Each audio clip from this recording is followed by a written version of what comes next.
Greetings YouTube and welcome back to another vlog. I hope everyone is doing well. I'm not doing too bad myself. Though yeah, the weather is still a bit cold again. It says 5 degrees, but trust me, it doesn't feel anywhere near that. So again, it's back to the long sleeve. So yeah, I'm wearing an old, like, a New Zealand rugby shirt, yeah, the All Blacks. Yeah, I wanted to stick something on that was a bit warmer because, like I say, I'm a bit cold in this room at the moment. But yeah, other than that, all is good. Not for the football though, but we'll talk about that in a bit. We'll talk about Liverpool getting beat by Plymouth. We'll talk about that a bit later on, but before we do, there's other subjects that I want to get out the way first. And yeah, the first one is obviously there's like you always see it on YouTube about grifters and everything, and I'm sick to death of it. I did a video a while back explaining my reasons about people who grift and all that lot, and obviously I let rip. But I feel as if grifting since then has become a lot more out of control. There are people begging people for money, and then if you don't give them money, they frown upon you. And a lot of these people, not being all, but a lot of them are unemployed and are using YouTube and using people like as if it's OnlyFans. It's as if they're offering themselves out. Oh yeah, you could do this for me on Patreon. You can get certain videos for free for like 50. You can get videos that you don't see on YouTube for like 50 quid. Oh yeah, you have to be a member so you to watch these videos. But if you're not a member, you can't watch it, so haha, fuck you. It does my absolute head in. Where they want people to pay you for their content. There are some people who, I will admit, who do a fantastic job when making videos, but half of them, I'm not being horrible, a good majority just don't, and are using you to abuse you for their own financial gain. You know what? Going on YouTube and using people like they're your sugar daddy or whatever you want to call it, you pay pigs. Nah, get out of here, fuck off. I'm not interested in shit like that. Go on OnlyFans and sell yourself out there. Yeah, go on. Present yourself there. Be Lily Phillips or Bonnie Blue, whichever one, I'm not arsed. Yeah. I'm fed up of it, and then people say, oh, it's just the way things are. Yeah, it is, unfortunately. But I'm just sick and tired of people saying, oh yeah, just give me your money. There's some people who don't say those words, and they'll disguise it with other silly meanings to try and fool people into them believing that you're not talking about money. 95% of people, however, are not that fucking stupid. I'm not stupid. And if you're stupid, then it's your loss, it's your problem, not mine. And then another thing that is absolutely getting on my nerves, yeah, Goldtooth, yeah, big up to him, you're a legend, big up. But he mentioned something that I never really caught on to until he mentioned it. Are those people who do like the £10 like CEX challenges. I mean, I've seen a few people who do that. There's some who are doing it as a hobby and doing it for fun. But then you see others who, let's be honest with you, they're just fucking copying everyone else because they haven't got anything clever or creative going on in their brain. Or if they're doing that, I'll have to do it too. It's not the fact that they're like... I mean, being influenced is one thing, and it's good that people are inspired to do something because of others. But when you're blatantly copying someone, it's just not cool at all. Be yourself. If you're doing it for fun, fair enough. But if you're just doing it because it's cool and trendy, you're not yourself. You're just a fad disguised as a human being. A true human would not copy everyone else. And the thing is, it's grown adulthood. There are people who are older than me. I'm turning 31 this year. There's people in their 40s and fucking 50s, no joke, are acting like as if they're like young teenagers when they influence like, oh yeah, if my best friend is vaping, I've got to vape too. Or if my best friend supports Man City, I'll jump on the Man City bandwagon.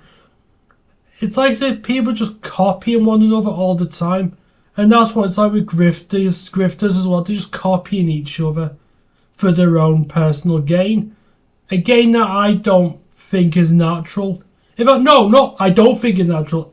It's just flat out not natural. Just simply be you. It's not that fucking difficult, but apparently it is. It's difficult in 2025 because all we gotta do what's popular rather than what's fucking right and what actually makes sense. Yeah, we gotta do what's popular. We gotta be onto the trends. We gotta keep up with the kids, which sounds a bit fucking dodgy. Let's be honest with you. I'm just sick and tired of it. We just need more original people here on YouTube. But being original doesn't get you the views. It's a shame. Though, as I say, there are a few channels that do get away with being realistic. Yeah, watch the gaming channel Bithead1000. I've been watching his videos for many, many years. One of the best YouTubers I've ever watched from YouTube. And they're from one of the best YouTubers I've watched from across the states. That's what I was meant to say. Across the pond. One of the funniest people I've ever watched. He's blunt. Sometimes he can say things that, let's be honest with you, are a bit close to the bone. But I respect it because he says it how it is. Yeah, calling a spade a spade. That sort of thing. I wish more people would do that. Oh, but I don't want to hurt my friends. Fuck them. Because honestly, your true friends will stick behind you no matter what. As in, like, they'll stick with you. I mean, unless you do something really bad, then of course you have every right to cut ties with you. But a true friend will just not stab you in the back because they want to be the most famous person in the world. They just want they'll stick by you no matter what. But then you have these people, as I say, they just stab you in the back for their own personal gain, who are just using you. And everyone else for their own attention. They're just using you to bolster themselves in the wrong way. Yeah, and then you wonder why there's so many narcissists out in so many narcissists these days. Let's be honest with you. There's so many people who are so up their own arse that they've let's be honest with you, they've completely separated themselves from the real world. And whatever planet they're on, it's ugly and I don't like it. And I apologise for the lighting in this room again because the weather's a little bit up and down. 1 minute it gets a bit brighter, then the next it goes completely dull. So even if I adjust the brightness on the camera, it's not really going to make much of a difference, is it? Or just buy a better camera. Why should I? I'll only buy a better camera if I know I need another one. That's what I'll do. I won't upgrade unless I know I have to. But going back onto topic, I nearly said tropic then. Going back onto topic, there's just hardly any originality out there nowadays. If you're you, you're not cool. If you're someone else, you're cool. Yeah, like yo, I'm a gangster. Yeah, look at that. Look at me and me fucking BMW 325i. Look, I drive like that in my car. Look, I'm gangster. Yeah, look at me. I'm driving like that. I'm having the seat tilted back because my girlfriend's giving me a blowjob whilst I'm driving. I'm gangster. And look, I'm giving gangster signs. Fuck off. Get out of here. Don't be something you're not. I'm sick and tired of, like, false people. Yeah, I've just had enough. And people need calling out. People like that. Grifters. Fake wannabes. I don't know. There's too many people who are living a lie. And by the time they realise it, it's too fucking late. It's sad. But yeah, but using others for your own gain in that way, nah, you're sick. is absolutely revolting. But we'll move away from that because actually no, something else I want to talk about. I've been on plenty of YouTube streams, and then you have the ones that make me laugh but also annoy me as well. I'd like the football fan channels where they invite people on like the panel. So you go on the panel where you have like some person who's a Liverpool fan, a Tottenham fan, a United fan, or Ipswich, whatever. But there was one person who was watching, I can't think of his name, but he was a Man United fan. And guess what? He was criticising his team because they were rubbish. Which they are, let's be honest with you, they're rubbish. Fair enough. He was talking about how his club is not doing well. And he was like criticising his club. But then he went completely unhinged. Well, basically, all can say is only he is allowed to criticise his club, but no one else is. Even if the other person who they're talking to has the exact same views as them. But yeah, they got triggered. And I'll tell you why they got triggered. Is because they're a fucking narcissist. And it's like as if only they're allowed to criticise them team, but no one else is. Because obviously no one else is because they don't support the same team as them. But this person got mad because even if the other person who was talking to him was agreeing with him, he was getting mad. And I'll tell you why he was getting mad.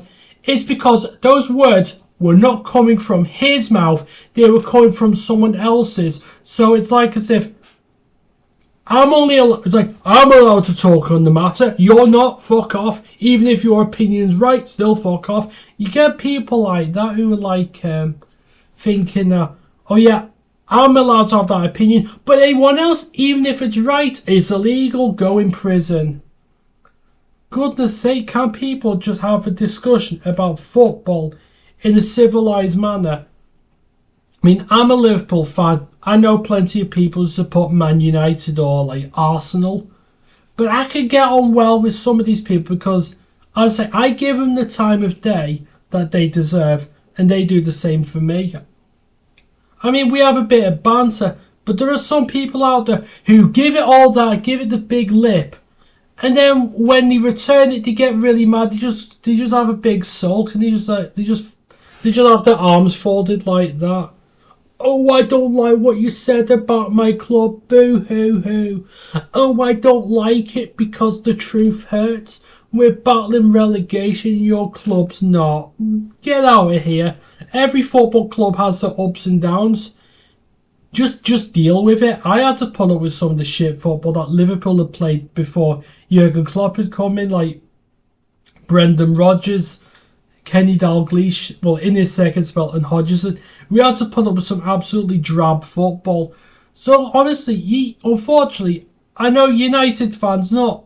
I mean, there are some United fans who were there in the 70s who've seen their team been in a decline previously. But these are come from people who are not used to it. And they're taking their frustrations out on the people, on other football fans for their problems, instead of just focusing on themselves. Do I think things for United will get better? Of course they'll get better. But, for goodness sake, I understand that people are frustrated with the way the club's going. Don't take your frustrations out on other people who have done nothing wrong.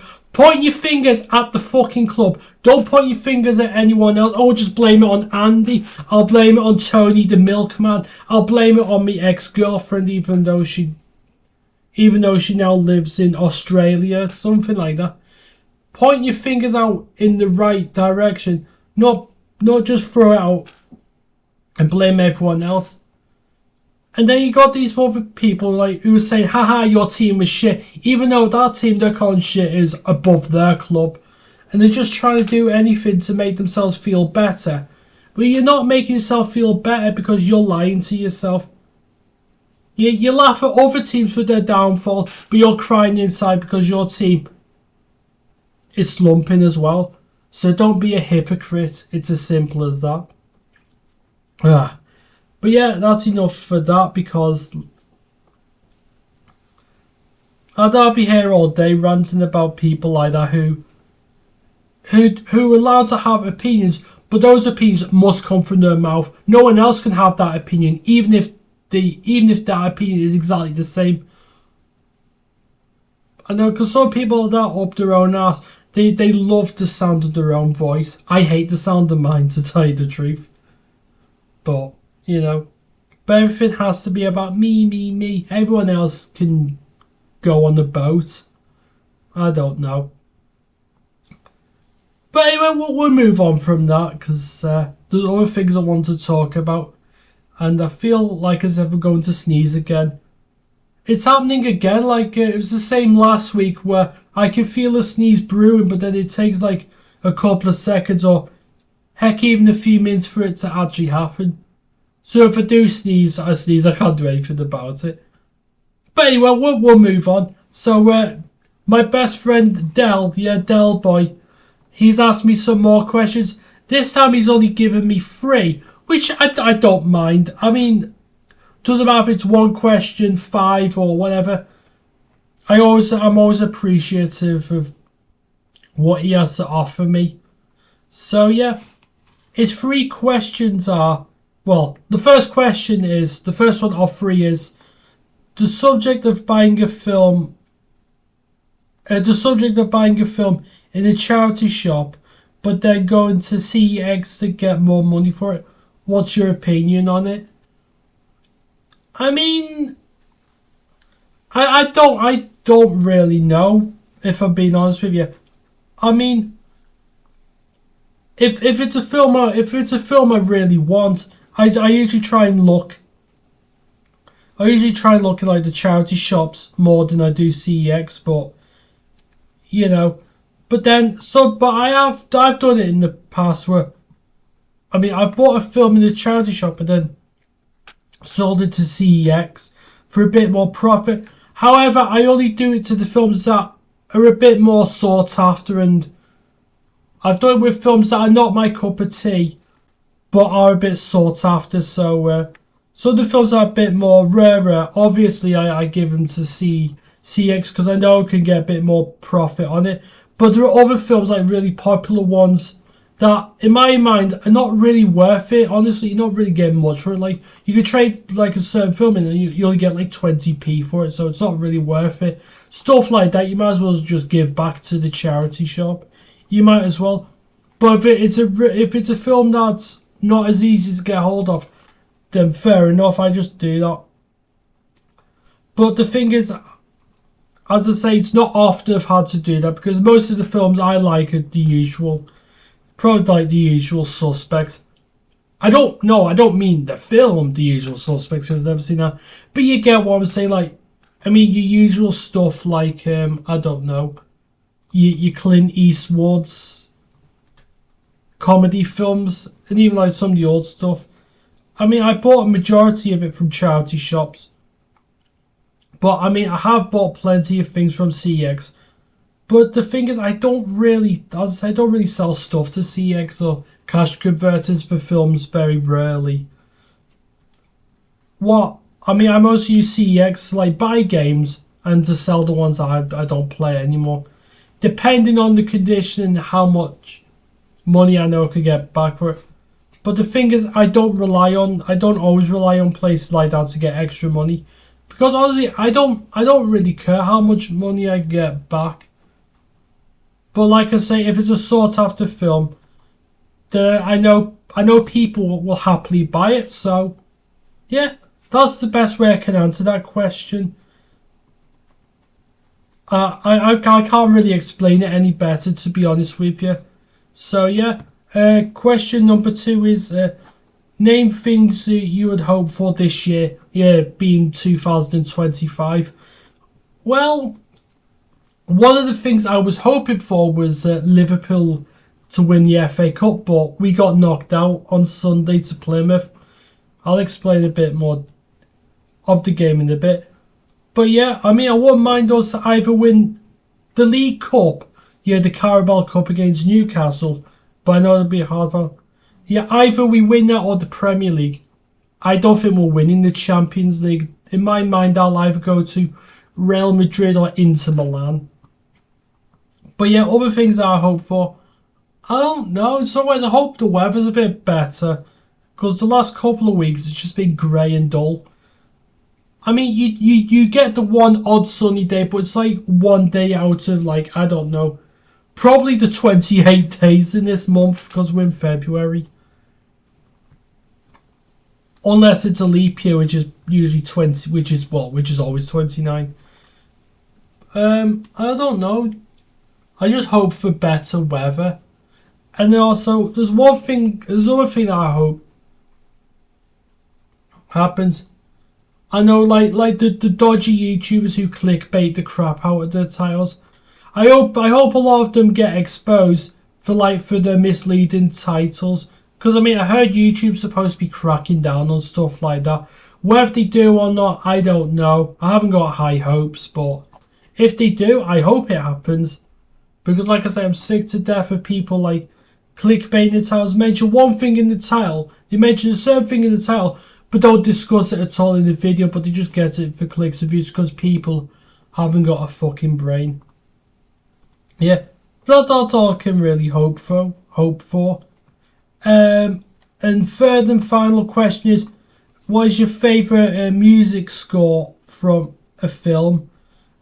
A score? I don't know. I mean, even though I think Star Wars is extremely overrated, I've never liked the Star Wars films at all, even as a kid.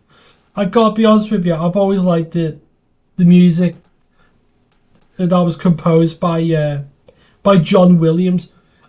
But you know what? I think my favourite movie score is another one that John Williams did, and that was the soundtrack, the score he did for Jurassic Park.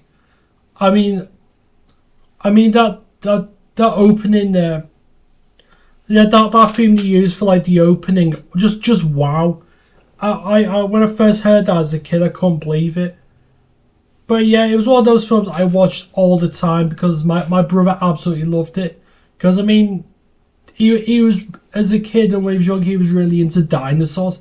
I wasn't as bothered about dinosaurs, but I absolutely loved that film and I still do to this day. I love Jurassic Park. The other ones, not so much. Jurassic Park Lost World, which was the second one, I can take it or leave it. Jurassic Park 3, nah. But going back onto track, the score in the original Jurassic Park, absolutely phenomenal. I'll probably say it's my favourite movie score of all time. But yeah, it's the main theme. But there are other movie scores I do like, especially the ones from the late great of Vangelis, who of course he did the music for Blade Runner, just absolutely superb, and Chariots of Fire, which of course those are some really good films. I mean, I think my favourite film out of those ones probably be Blade Runner. Yeah, have a look at the synthesizer used to create the soundtrack for Blade Runner. Wow, it's huge, and I think it's some like Yamaha keyboard, Yamaha synthesizer. There's like hundreds of buttons and switches on it. And I heard the synthesizer's that big and bulky. I think it weighs at least 20 kilograms. That is an awful lot. But when you hear the sound from it, like, it's just insane.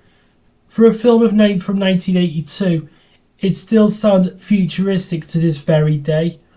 And the film it'll be 43 years old this year. Just an amazing soundtrack. But I'm going to say my favourite movie score would have to be Jurassic Park. Yeah, but yeah, I'm not really... But he mentioned don't include like pop songs or songs that are included in films. Yeah, good. Because there's one song I hear in a lot of films and it gets on my absolute nerves. It's the song, Why Don't You Build Me Up? Yeah, why don't you build me up, buttercup baby? Yeah, that one. That song gets so overused. It does my head in. It's like the default song used for a lot of films. And also ain't no mountain high enough and all that lot. We can't think of another, so we'll just chuck that one in. There you go. But yeah, I prefer like a proper movie score. And obviously the theme music for Terminator. But anyway, I think I will move on from that. But yeah, thank you for the questions, Del. I really do appreciate it. Because without those questions, I sometimes find it a bit tricky to come up with anything on the vlog, sorry. But yeah, so now we'll be moving on to the football, yeah. And I'll be talking about Liverpool, as you'd expect. So yeah, I decided to leave it till last because I know some people aren't as interested in the sport like I am. But we had to talk about it as much as I really don't want to. So yeah, we're going to talk about the FA Cup against Plymouth Argyle, which we lost 1-0 because of a handball that Harvey Elliott gave away. He gave away a handball and it was a penalty to Plymouth. No complaints about it because, let's be honest, it was probably one of the most blatant handballs I've ever seen. And yeah, I know we used like more of the youth players rather than the stronger players, because I think because I know Slot was like resting some of the players for the Merseyside derby for tomorrow. But the thing is, I know what he was trying to do. However, I think he may have rotated the squad just a bit too much, and we hardly had any experience. But honestly, no excuse. Even with those players, you'd expect us to beat Plymouth. It doesn't matter. It doesn't matter if it's your first team, your second team, or even your third. No disrespect to Plymouth, but we should be beating teams like that. And they're bottom of the championship. But I've got to give massive credit to them. What they deserve. They deserve it. And they've got Man City in the next round. Because I saw the draw last night before the Crystal Palace game against Doncaster. But yeah, Slot, I know it's his first season and I'm very happy for what he's done. But he got his team selection completely wrong. He tweaked about with it too much. Honestly, I will criticise him on that because we have to take every single competition seriously. It doesn't matter. I know you get some people saying, it doesn't matter. It's not the end of the world. No, it isn't. But the thing is, a club of Liverpool's hierarchy, we should be we should be going for like every cup and league possible. I still believe we'll win something, whether it be the Premier League or the Carabao Cup. I'll probably say the Carabao Cup. I'm more confident about us winning that than the Premier League. Even though we're how many points top are we in the Premier League? I think we're 6 points ahead of Arsenal. But we have to really knuckle down and make sure that we do get over the line, because we've been in this position before where we've been top of the table for a very long time, only for us to bottle it at the very last, in like the last couple of weeks. I hope this isn't the case this time, but I don't know. I can't help but feel a bit nervous. I know there's some people out there who are confident in saying that we will win the league, and people say it's wrapped up. I don't think it is wrapped up. Not just yet, anyway. I mean, I get why people think that, but for me, I just take each game as it comes, and then if it becomes mathematically possible for like Man City to catch up, and even Arsenal, then I will know then that the league title is in our hands. But I mean, we'll see what happens at the end of the season. But yeah, and again, I apologise for my room going really dark. I don't know why. I might have to put the lights on here. There we go. It's a bit better. Yeah, it's a lot better now since I put the lights on, so I can actually see a bit better. Yeah, good job the switch is just here, so I can actually see what I'm doing. But yeah, that's all I really wanted to talk about on the football, really. A very disappointing performance against Plymouth. I can't really argue, but I can't argue about that. The better team won on the day, and they thoroughly deserved it. But anyway, I think I will wrap it up here today. I was going to talk about a few other things, but for now, I think I'm happy with what I've discussed. So anyway, I hope everyone has a good day, and I will see you all very soon. Take care.